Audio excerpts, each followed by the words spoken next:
What if I told you the bomb Israel feared the most didn't come from Gaza, didn't come from Iran, didn't come from any outside enemy, but from within its own borders? What if I told you that the most powerful message wasn't in the explosion but in what it revealed?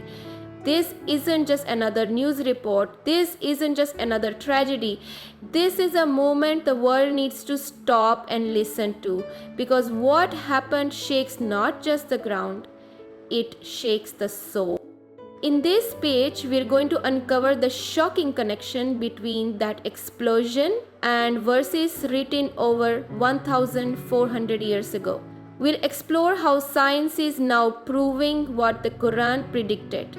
And you'll witness a truth so deep, so powerful, that by the end you won't just be informed, you'll be transformed. So sit down, take a breath.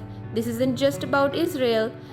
This is about you. This is about justice. And this might just be the most important 13 minutes you've spent all year. Let's begin. The irony of self-destruction is one of the most profound lessons that history, science, and divine revelation have consistently revealed to humankind. When the news broke that a bomb crafted, assembled, and deployed by Israel had exploded within its own borders, the world paused. Some were shocked, others were silent, and a few quietly whispered, "It was bound to happen." This isn't just about military failure or technological malfunction.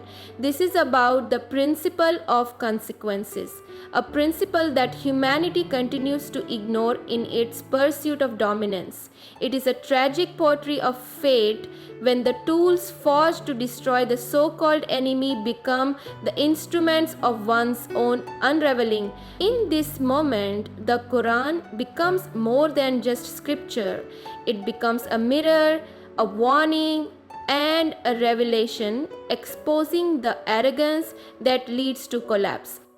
History has shown us again and again that every empire that has embraced oppression, destruction, and cruelty eventually experiences a collapse, often from within.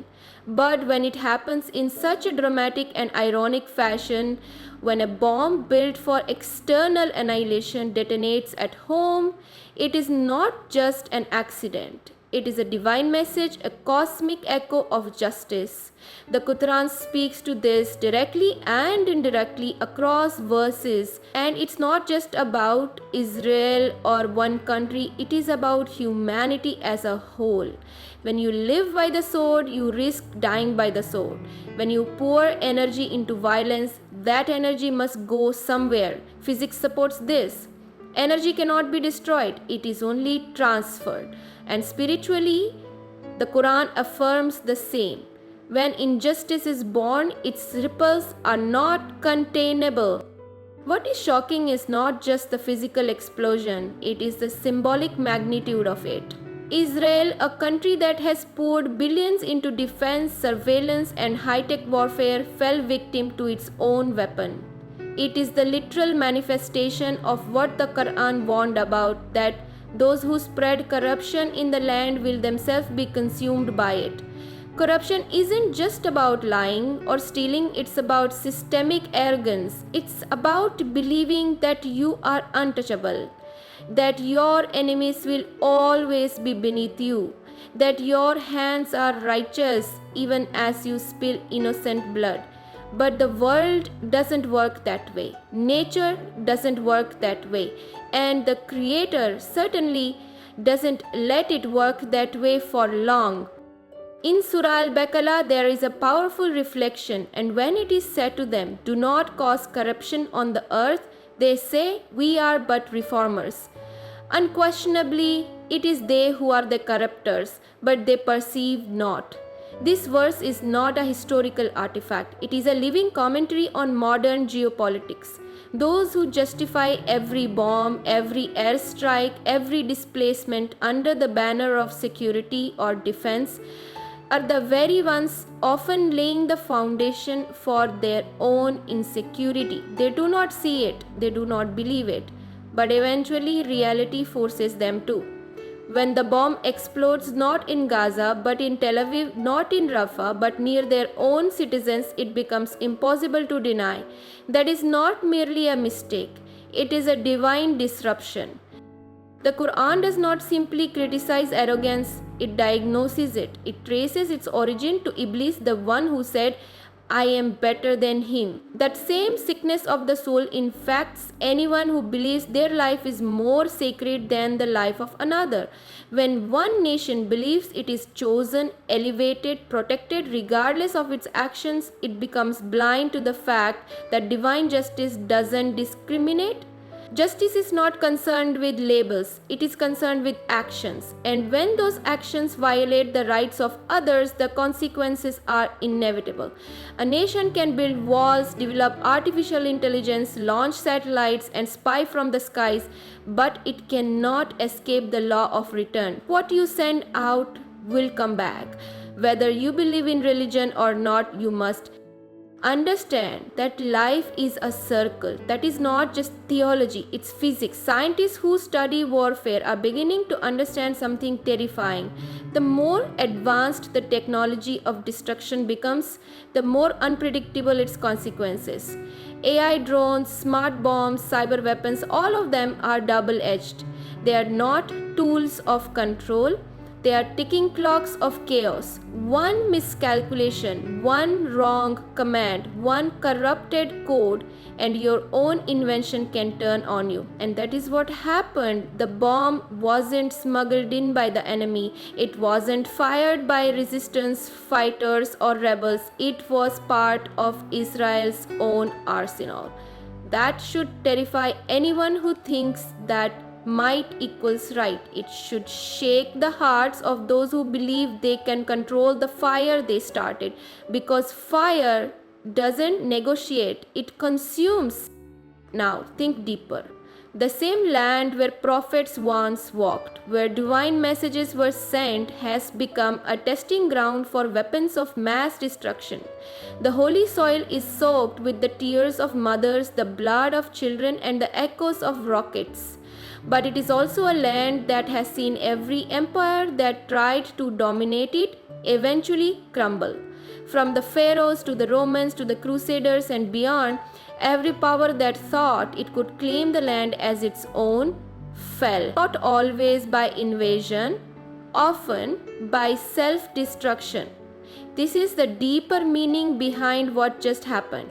A modern power with nuclear capabilities, with global alliances, couldn't stop its own bomb from exploding on its own soil. That is not just a security failure, that is a moral failure, a spiritual warning. Sharnath says, have they not traveled through the earth and seen what was the end of those before them? They were stronger than them in power and left greater marks upon the earth. This verse isn't speaking only of ancient tribes, it is addressing us today. Scientists can analyze the explosion, the materials, the blast radius, the casualties, but they cannot measure the moral impact. That is a science only the soul can calculate. And the result of that calculation is clear. The bomb is a mirror. It shows us who we have become. It shows us what happens when war becomes routine, when destruction becomes normalized, when the sanctity of life is forgotten. People ask, was it a mistake? Maybe. But what if it was more than a mistake? What if it was a divine pause button? What if it was a warning before the greater collapse? What if God, in His infinite wisdom, allowed the system to glitch, not to destroy Israel, but to remind it of what it has become? Because every soul, every nation, every empire gets a moment where they are forced to see themselves. And sometimes that mirror comes in the form of an explosion. The Quran says, indeed, Allah is not unjust to the people, but it is the people who are unjust to themselves. This explosion isn't just about damage, it's about exposure. It is exposing the fragility of man-made power. It is reminding us that no matter how strong you are, how well-funded you are, how technologically advanced you are, your own actions can come back to haunt you. Miki hamnabe tatio ha. Kolonati pan dito akal hajia. It is easy to wage war. It is much harder to live with the consequences. For decades, the world has watched this conflict. We've seen thousands die. We've seen homes reduced to rubble. And often we've seen the aggressor play the victim. But on this day, when their own weapon turned inward, when the roar of the bomb echoed across their own streets, it became impossible to hide. Not from the world, not from the media, but from themselves. And that is what makes this event so powerful. It is not about revenge, it is about reality. In the Quran, there's a recurring message that those who spread corruption, those who oppress, will eventually face their own downfall. Not always by external force, sometimes their own hands will deliver it. And that's what happened. This is not a celebration of destruction. This is a moment of reflection, because the same fate awaits any nation, any leader, any army that believes they are above the consequences of injustice. The irony is too perfect. A bomb meant to intimidate, to control, to strike fear, ended up striking the very place it was meant to protect. That's not just strategy gone wrong. That's truth screaming through the chaos. That is justice, raw and undeniable. It's a chapter straight out of scripture, a scene written long before it ever played out. And the people of conscience, whether Muslim, Christian, Jewish, or atheist, can all feel the weight of that moment. It is heavy, it is sacred, and it cannot be ignored. The scientists who study these things may call it an anomaly, a technical failure, a rare glitch. But for those who know the deeper truths, the spiritual laws that govern this world, they know better. They know this was not random. They know that when you pour your intellect into building tools of death, eventually death finds you. When you engineer bombs to erase others, you risk erasing yourself. When you harden your heart to the cries of the oppressed, you lose the ability to feel even your own pain until it's too late. This isn't just about Israel.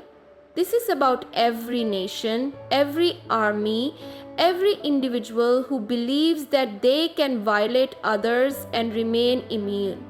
It's about every policy built on fear, every drone launched without mercy, every wall built to divide, because all of it will collapse not necessarily by war, but by the very tools used to build it. That is the curse of injustice. It consumes the one who commits it even more than the one who suffers it. And that is the truth written not just in the Quran, but in the very fabric of reality. In the end, this is not a story about politics, borders, or military failure. It is a lesson written in the language of divine justice, a lesson echoed in the Quran and confirmed by science, history, and human experience.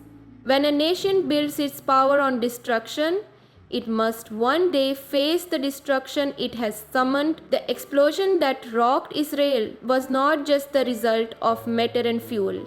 It was the sound of arrogance imploding, of unchecked pride finally meeting consequence. It was not just a blast, it was a divine wake-up call, a sign from the unseen reminding us that no amount of technology, no wall, no weapon can protect those who forget the sacredness of life and justice. This moment wasn't just for Israel.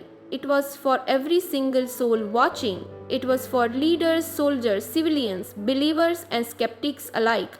It was a message that the systems of oppression, no matter how sophisticated, eventually collapse under the weight of their own injustice. The Quran warned us, history proved it, science affirms it, and reality now screams it.